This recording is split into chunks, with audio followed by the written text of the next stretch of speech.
அடிமாட கிடந்தது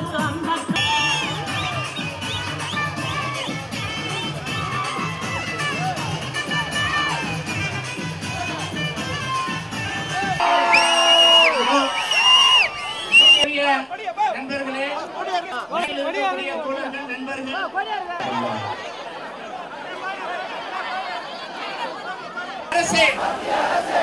வெளியேற்றே hello methane எரிவாயு திட்டம் வேண்டாம் வேண்டாம். பாதுகாப்பு கொடு பாதுகாப்பு கொடு பாதுகாப்பு கொடு பாதுகாப்பு கொடு. காவிரி பாதுகாப்பு பாய்விரிக்கு பாதுகாப்பு கொடு. ஆற்றினர் உரிமைகளுக்கு பாதுகாப்பு. ஊழல் மந்திரிகளை வெளியேற்று. தடுத்து நிறுத்து தடுத்து நிறுத்து. விடுதலை செய் விடுதலை செய். சட்டம் ஏற்று ஆந்திர காவல்துறையால்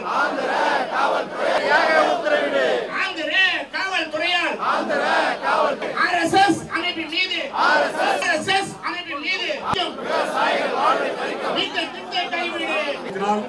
தலைவர்கள் மட்டும் உரையாற்றுவது என்று அமைப்பு பொறுப்பாளர்களை தவிர தெரியாத அளவுக்கு இருக்கு. கொடிகளை தாழ்த்தி பிடிக்கிறது. இந்த விமான பிரச்சனை இல்லை. தலைவர்கள் நம்மிடையே உரையாற்றிருக்கிறார்கள். முதலில் மனிதநேய சகோதரர் தமிழ் அன்சாரி அவர்கள் கண்டன உரை மக்கள் இருக்கிறார்கள். அதை அடைத்துக் கொண்டு மறைக்காமல் இந்த மேடையில் இருக்கிற உட்காருங்க ப்ளீஸ். அந்த மேடையில் உட்காருங்க, கொஞ்சம் உட்காருங்க. இந்த மைக்கு நான் கொஞ்சம் அட்ஜஸ்ட் பண்ணுங்க, சவுண்டு சரியா இல்லை. நான் கொஞ்சம் ஒளியை கூட கூட்டுங்க. தமிழ் மார்க்சிய கம்யூனிஸ்ட் கட்சியின்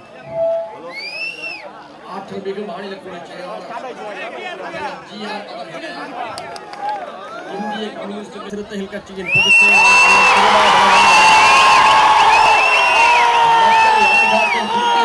அழைப்பினை ஏற்று ஆயிரமாய் பல்லாயிரமாய் திரண்டிருக்கக்கூடிய என்று நான் நம்புகின்றேன். இந்த பெருங்கொண்ட எழுச்சி என்பது எதிர்காலத்திலே ஆட்சி மாற்றத்துக்கு தெரியுமா? இந்த கூட்டத்திலே மிகப்பெரிய சிறப்பு நீங்கள் விதைத்திருக்கிறீர்கள்.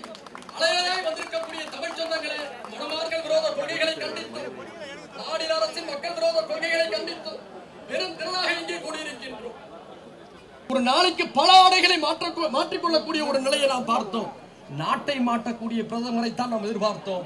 ஆடையை மாற்றக்கூடிய ஒரு பிரதமரை இப்போதுதான் இந்த நாடு பார்க்கிறோம். இடுப்பிலே ஒரு துண்டையும் தோளிலே ஒரு துண்டையும் போட்டுக்கொண்ட காந்தியடிகள் வாழ்ந்த நில அபகரிப்பு சட்டத்தை கொண்டு வந்திருக்கிறார்கள். 1894ஆம் ஆண்டிலே ஆங்கிலேயர்கள் வளர்ச்சி திட்டங்களுக்காக யாருடைய நிலத்தையும் அரசாங்கம் கைப்பற்றலாம் என்ற நோக்கத்தோடு ஒரு சட்டத்தை கொண்டு வந்தார்கள். அதை தான் கடந்த காங்கிரஸ் திட்டங்களை முன்வைத்தது.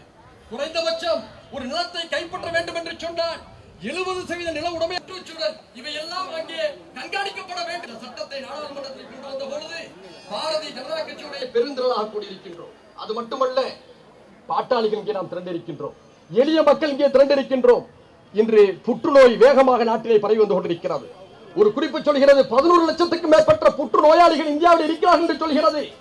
10 ஆட முடியாத ஒரு நிலையை பாரதிய ஜனதா கட்சி அரசு. அது மட்டுமல்ல, நம்முடைய வீட்டு பிள்ளைகள் எல்லாம் ஊட்டச்சத்து இல்லாமல் தமிழன் என்ற கருத்தை படைத்தவர் ஓரிடும் கெட்ட சாதி பகையை புரட்டி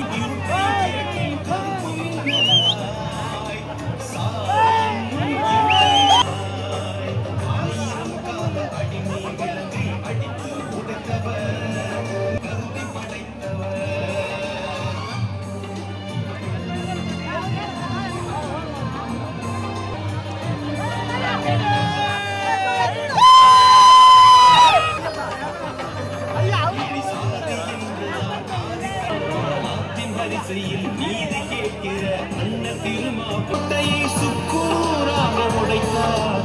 இதை சொல்லிய சாத்திரங்களை கீழு மேலாக கிழித்தார். சாதி படிப்பில் தலைவர் திருமா செல்லும் மனிதன் அல்ல தமிழன் என்ற கருத்தை படைத்தவர்.